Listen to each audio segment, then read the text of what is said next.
एक घना जंगल था जिसमें तरह तरह के जानवर रहते थे।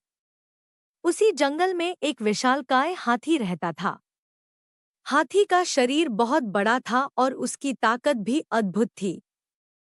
दूसरी ओर उसी जंगल में एक छोटा सा चपल और तेज हिरन भी रहता था।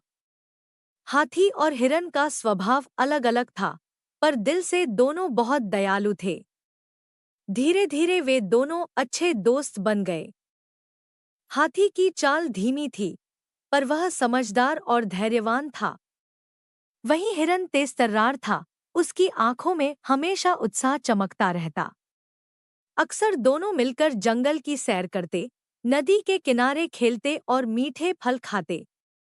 जंगल के दूसरे जानवर भी उनकी दोस्ती देखकर हैरान होते, क्योंकि एक इतना बड़ा और दूसरा इतना छोटा, फिर भी दोनों में गहरी मित्रता थी। एक दिन की बात है। जंगल में भयंकर गर्मी पड़ी, नदियां और तालाब सूखने लगे। सभी जानवर पानी के लिए परेशान हो गए। हाथी को अपनी ताकत पर भरोसा था, इसलिए वह गहराई तक जाकर पानी खोजने लगा। लेकिन हिरन की लंबाई और ताकत कम होने के कारण वह अकेले पानी नहीं ढूंढ पा रहा था। वह बहुत चिंतित हुआ। यह देखकर हाथी ने कहा, चिंता मत करो मित्र, मैं अपनी सूंड से जमीन खोदकर पानी निकालूंगा और हम सबकी प्यास बुझाएंगे। हाथी ने अपनी मजबूत सूंड से जमीन खोदनी शुरू की। घंटों मेहनत के बाद आखिरकार पानी निकल आया। जंगल के सारे जानवर खुशी से झूम उठे। सभी ने हाथी का धन्यवाद किया। हिरन ने भावुक होकर कहा, मित्र, अगर तुम न होते तो हम सब प्यास से मर जाते।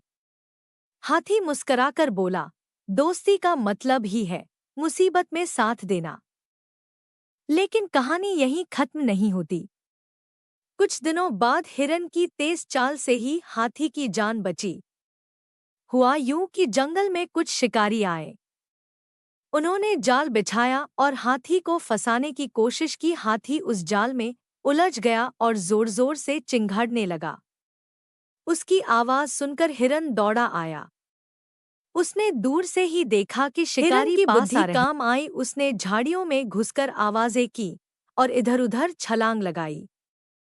शिकारी यह सोचकर कि कई हिरन हैं, उसका पीछा करने लगे।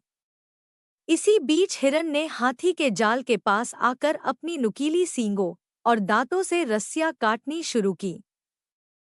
धीरे धीरे हाथी जाल से बाहर निकल आया। दोनों ने मिलकर जंगल में जोर की दहाड़ लगाई, जिससे शिकारी डरकर भाग गए। अब बारी हाथी की थी धन्यवाद कहने की। उसने कहा, मित्र, आज अगर तुम न होते तो मैं शायद आजाद न हो पाता। तुम्हारी तेजी और बुद्धि ने मेरी जान बचाई। हिरन मुस्कराया और बोला, दोस्ती में धन्यवाद की जरूरत नहीं होती।